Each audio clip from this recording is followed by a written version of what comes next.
en función de la diplomacia, de la democracia, cómo mejorar los sistemas de gobierno, pero también en las áreas de la industria, de la tecnología, particularmente en el mundo de la economía, en el empleo y en la educación. Vimos lo útil que fue durante la pandemia, ya al inicio de estos proyectos de inteligencia artificial.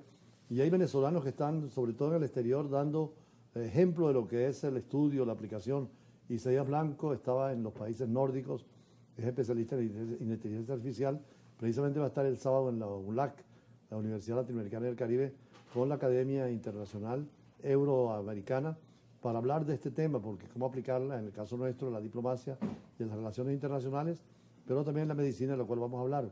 En este caso, ¿cómo es tu currículum, tu experiencia en esta materia de venezolano en los países nórdicos? Señor Pineda, gracias una vez más por la invitación. Desde febrero del 2024, cuando tuve la oportunidad de estar con usted, hasta la fecha ha ocurrido muchísimo. Ya no me encuentro en Finlandia, ahora resido en Polonia.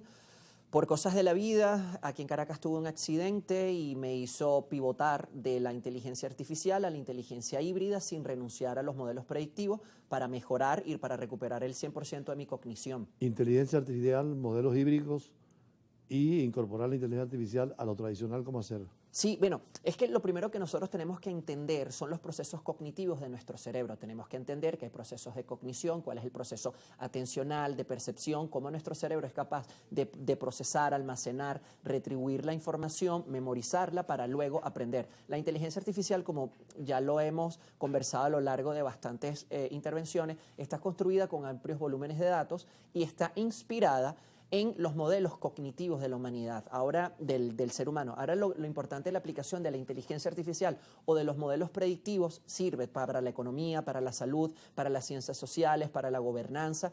Es una herramienta que sirve para mejorar, y aquí es donde quiero hacer algo con bastante hincapié. La inteligencia artificial no puede reemplazar el proceso cognitivo humano.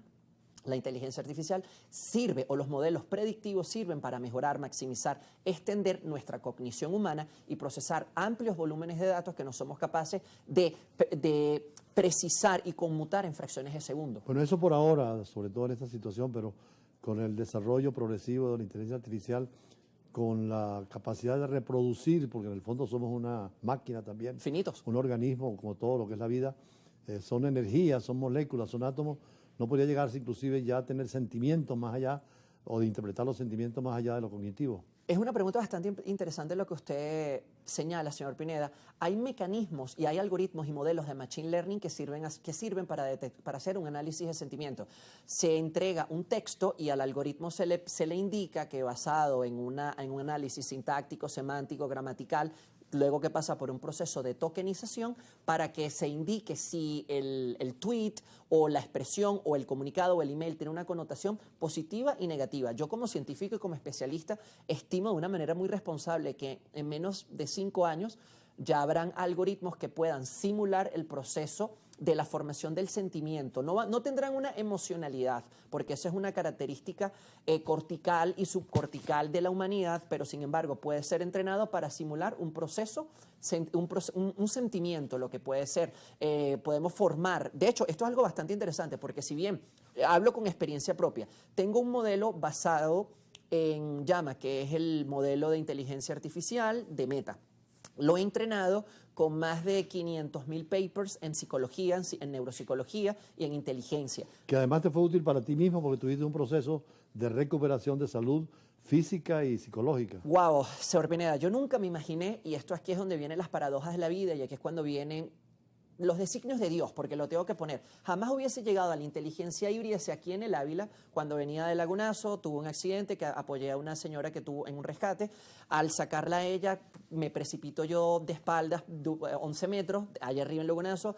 Le presté los primeros auxilios, puse en conocimiento todo mi ser en artes marciales, la dejé en un resguardo seguro y cometí la imprudencia de bajar a pie, porque cuando me preguntaron los oficiales de Imparque si tú estás bien, la adrenalina, la emoción, no, yo estoy bien cool. ¿Qué pasa? Que cuando vengo bajando más o menos por las alturas de la Cruz del Ávila, ahí ya el edema, tuve un impacto entre la vértebra número C6 y la T2. más o menos como de este tamaño, y eso condujo a un desplazamiento medular con daño cerebral, perdí las funciones cognitivas, llegué y yo quiero hacer, y quiero decir de una forma muy responsable que la intervención médica de los doctores de la clínica metropolitana aquí en Caracas me salvaron la vida. El doctor Nerio Leal y el doctor Serpa fueron unas manos que mandó Dios. Sin embargo, cuando yo llego, y perdón o sea, hasta me pongo un poco emocional con esto, nunca lo había contado y bueno, usted me pregunta y yo lo respondo.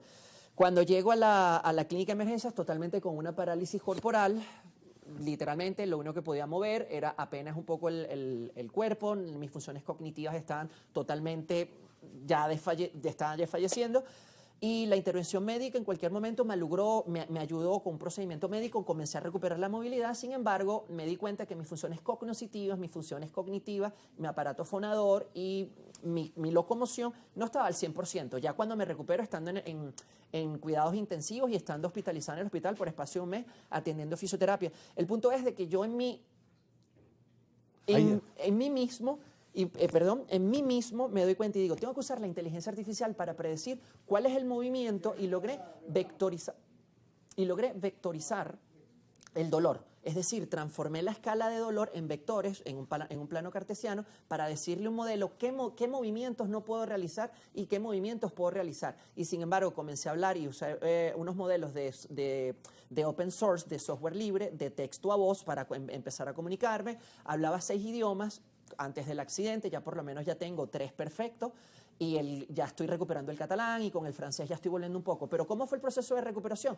Me entrené a mí mismo y me cloné mi proceso cognitivo para ser capaz de reenseñarme a mí mismo y acortar los procesos de recuperación. La T hablaba de esta forma, sentí un poco que la mitad de mi cara estaba desfallecida y comencé a buscar por internet y le pedí, dime la mayor cantidad de ejercicios faciales para recuperar las funciones en mi aparato fonador, en mí mismo, y con eso comencé combinado con fisioterapia y aquí estoy al 100%. Ahí es la situación de la inteligencia artificial y lo híbrido que puede haber entre lo analógico y lo virtual. Es que lo importante, señor Pineda, y eso es algo que yo nunca me imaginé que estando cuadrapléjico con una parálisis total, lo único que yo pensaba es cómo puedo recuperar la función cognitiva. Y yo decía, wow, ¿será que en cualquier momento tengo que instalarme un chip en el cerebro para poder recuperar y pensar? Pero dije, wow, pero si yo entreno un modelo que sea capaz de enseñarme cognitivamente como yo puedo, y hay librerías de Meta que fueron con las que me estuve apoyando, y fueron bastante eficientes. Claro, obviamente también tuve que asistir a terapia